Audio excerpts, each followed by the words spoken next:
आपने अस्थमा इस बीमारी का नाम तो सुना ही होगा, पर क्या आप जानते हैं अस्थमा हमें या हमारे परिवार में किसी को हुआ तो इसके लक्षण क्या होते हैं? और अगर हमें इस बीमारी की जानकारी नहीं है तो ये जानलेवा भी हो सकती है, इसलिए इसकी पूरी जानकारी होना बहुत जरूरी है। खास करके बच्चों के अस्थमा और एलर्जी की जागरूकता हो, इसलिए आज हमें बच्चों को हो रहे अस्थमा इस बीमारी की संपूर्ण जानकारी देने के लिए हमारे साथ है भिलाई स्थित पल्स हॉस्पिटल और दुर्ग स्थित वेल बेबी क्लिनिक के संचालक एवं प्रसिद्ध शिशु रोग विशेषज्ञ डॉक्टर सत्येन ज्ञानी। तो आइए जानते हैं इनसे अस्थमा इस रोग के कारण, लक्षण, जांच और उपचार संबंधित सभी महत्वपूर्ण जानकारियां हमारे इस प्रोग्राम के एक खास मुलाकात में।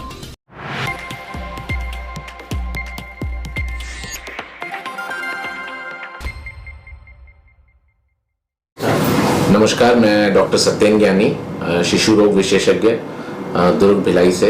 और आज हम जैसे ये महीना हम लोग अस्थमा, बच्चों में अस्थमा के अवेयरनेस के ऊपर हम काम कर रहे हैं ताकि जल्दी से जल्दी बच्चों के अस्थमा को डिटेक्ट कर सकें, प्रॉपरली ठीक कर सकें और उनको एक बेहतर लाइफ दे सकें। इसके ऊपर हम अवेयरनेस पे काम कर रहे हैं। एलर्जी और अस्थमा पे मैं काम करता हूँ और उसी के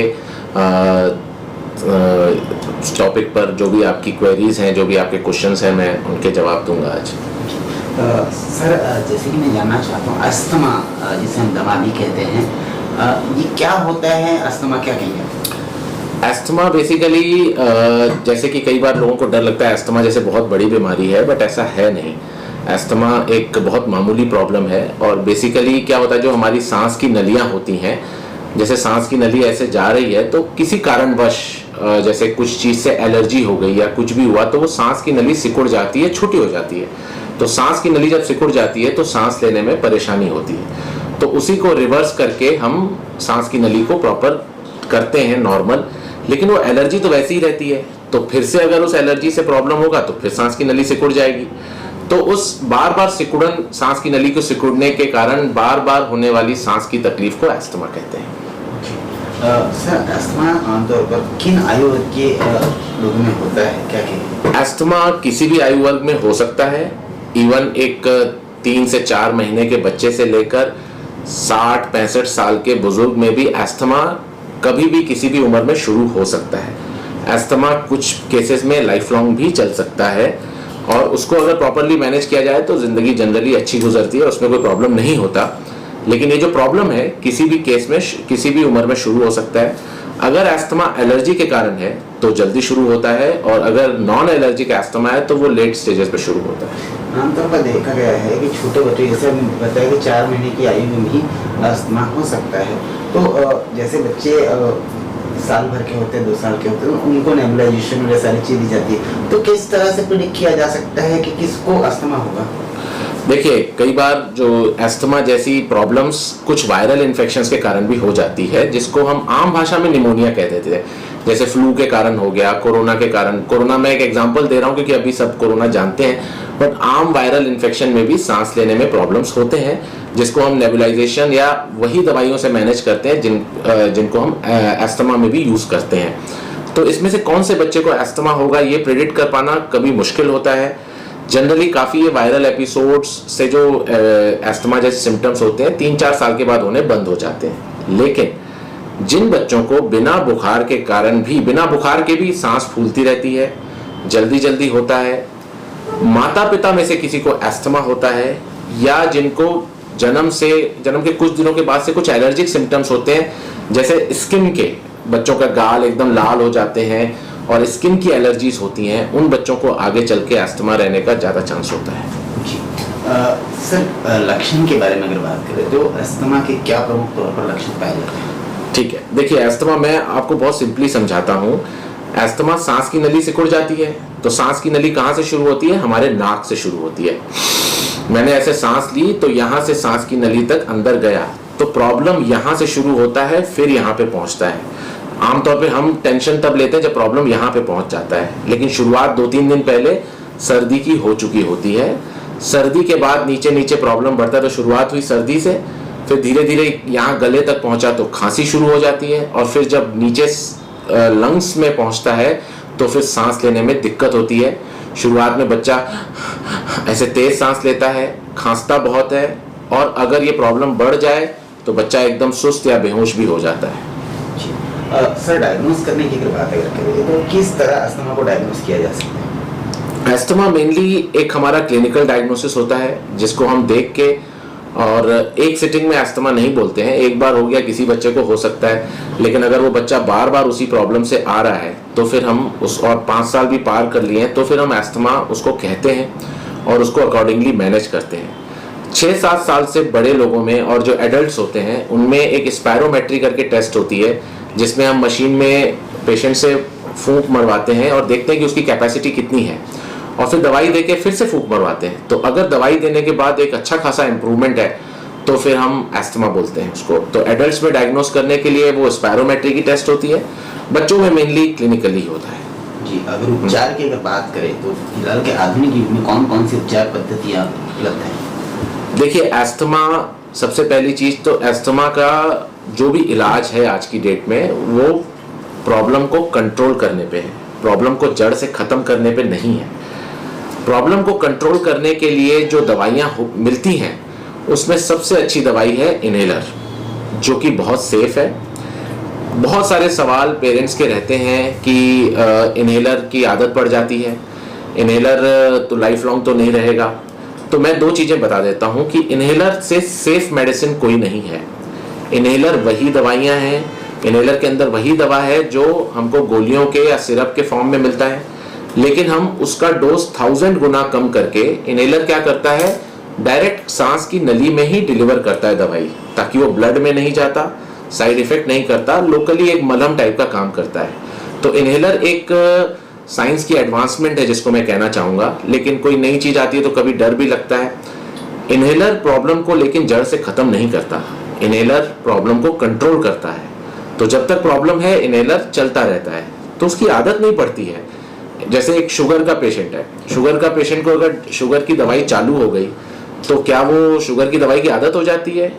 नहीं, वो शुगर की दवाई शुगर को कंट्रोल करती है, ठीक नहीं करती। वैसे ही इनहेलर एस्थमा को कंट्रोल करता है, ठीक नहीं करता। लेकिन एस्थमा की एक अच्छी बात है कि कुछ साल के बाद प्रॉब्लम होने कम हो जाते हैं तो हम इनहेलर बंद कर सकते हैं। तो इनहेलर बहुत सेफ है। कई बार पेरेंट्स आजकल गूगल भी बहुत करके आते हैं तो बोलते हैं कि इनहेलर में तो स्टेरॉयड है। तो एस्थमा की मेन दवाई स्टेरॉयड ही है, लेकिन जिस डोज में वो दी जाती है वो बहुत सेफ है, बच्चे को कोई नुकसान नहीं करती, और जो भी उसके थोड़े बहुत साइड इफेक्ट होते हैं वो हम हर 6 महीने 1 साल में इवेलुएट करते रहते हैं और अकॉर्डिंगली उसको इजीली मैनेज करते हैं। ये तो बात होगी उपचार की। अब हम मिसकंसेप्शन की बात करेंगे, गलत धारणाओं की बात करेंगे। तो आपने इनहेलर के बारे में तो बता दिया, लेकिन जिस किसी बच्चे को अस्थमा होता है, तो अगर किसी बच्चे को होता है तो उनके घर पे उनकी माता पिता उनको घर के बाहर नहीं जाने देते, आमतौर पर खेलकूद से मना कर देते हैं। क्या कहेंगे इस विषय पर?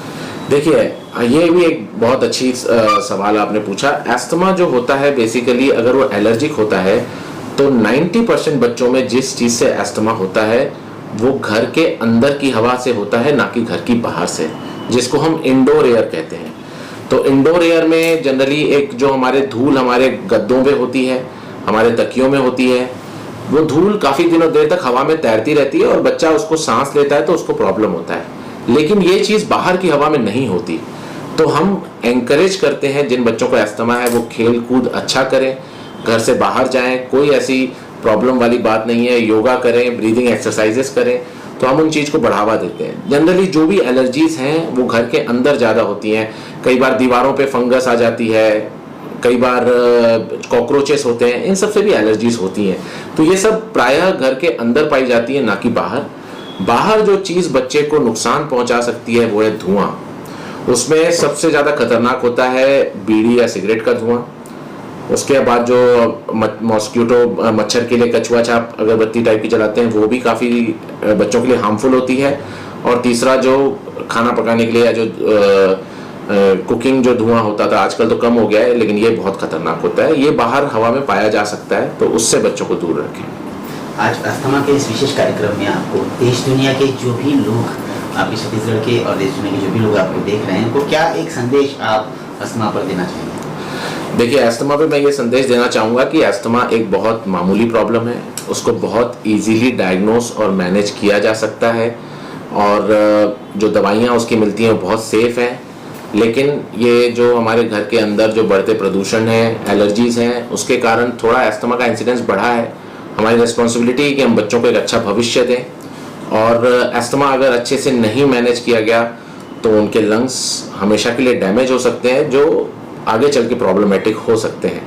तो बिल्कुल इससे डरना नहीं है, एक बच्चों को अच्छा एनवायरनमेंट देना है, जो दवाएं हैं एकदम सेफ हैं, और अपने डॉक्टर से पूछ के सारा मैनेज करना है। सर, मैं आपके बारे में जानना चाहूँगा, आप लगभग कितने वर्षों से आज यहाँ पे दुर्ग में अपनी सेवाएं प्रदान कर रहे लोगों में, क्या अनुभव आपको रहा है अस्थमा और एलर्जी को लेकर? मेरा अनुभव बहुत अच्छा रहा है अस्थमा और एलर्जीज को लेकर। मैक्सिमम बच्चे जो भी मैं शुरू से जिनसे जुड़ा हुआ हूँ, आज तो मेरे को 15 साल हो गए, तो आज वो कॉलेज में पहुँच गए, कुछ बच्चे IIT में पहुँच गए, कुछ डॉक्टर्स अभी बनने जा रहे हैं। तो मुझे बड़ा अच्छा लगता है उनको देख के, मेरे को खुशी होती है कि उनको मैंने मैनेज किया और वो आज मेरे फ्रेंड्स हो गए हैं। और जो नए पेशेंट्स आ रहे हैं, और मुझे दिन ब दिन लगता है, ऐसा जा रहा है कि ट्रीटमेंट अब और इजी होता जा रहा है, और भविष्य अच्छा है, मुझे ऐसा लगता है। अगर हम आपके क्लिनिक की बात करें तो आपके क्लिनिक में कौन कौन सी फैसिलिटीज अवेलेबल है? मेरी क्लिनिक में जनरली हम एलर्जी टेस्ट करते हैं, अस्थमा का मैनेजमेंट करते हैं। अस्थमा के अलावा और एलर्जिक प्रॉब्लम्स होते हैं, जैसे एलर्जिक सर्दी हो गई, स्किन की एलर्जीज हो गई, और जो न्यूबॉर्न जो बच्चे होते हैं जो काफ़ी क्रिटिकल होते हैं, उनके फॉलोअप मेरी क्लिनिक में होते हैं, जो हाई रिस्क बेबीज़ हम कहते हैं। बच्चों का टीकाकरण और सारे उनकी जो भी प्रॉब्लम बीमारियां हैं उनसे मैनेज करना, इन सारी फैसिलिटीज़ है, और रूटीन पीडियाट्रिक प्रॉब्लम्स के लिए भी कंसल्टेशन अवेलेबल है। अगर दुर्ग के या दुर्ग के छत्तीसगढ़ किसी भी व्यक्ति को आपसे परामर्श लेना है, हाँ, या इलाज संबंधित बात करना है, तो किस तरह आपसे संपर्क किया जा सकता है? मेरा क्लिनिक है, इसमें मैं टाइमली अवेलेबल रहता हूँ। मेरे क्लिनिक का नंबर ऑनलाइन फ्रीली अवेलेबल है। पल्स हॉस्पिटल है जिसमें मैं उपलब्ध रहता हूँ, वहाँ पे भी आप आ सकते हैं। हमारी पूरी एक डॉक्टर्स की टीम रहती है, अकेले हमेशा उपलब्ध होना संभव नहीं है, लेकिन हमारी डॉक्टर्स की टीम है, तो हम में से कोई ना कोई पल्स में 24 आवर्स अवेलेबल रहता है। तो आप किसी भी तरह मेरे को कांटेक्ट कर सकते हैं, ऑनलाइन या व्हाट्सएप पे भी आप इमरजेंसी में कंसल्ट कर सकते हैं। एड्रेस जो हमारा पल्स हॉस्पिटल है वो नेहरू नगर में है, नेहरू नगर भिलाई में, और जो क्लिनिक है वो स्टेशन रोड, सिंधी कॉलोनी, दुर्ग में।